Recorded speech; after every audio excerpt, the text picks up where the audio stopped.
時20分現在の荒川の状況です。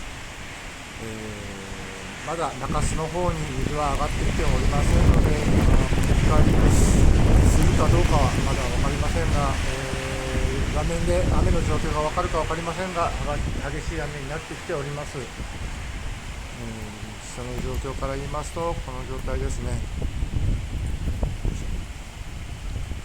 まだ風とかは強くありませんが、雨が激しくなっております。雨足も強くなっておりますので、皆様お気をつけください。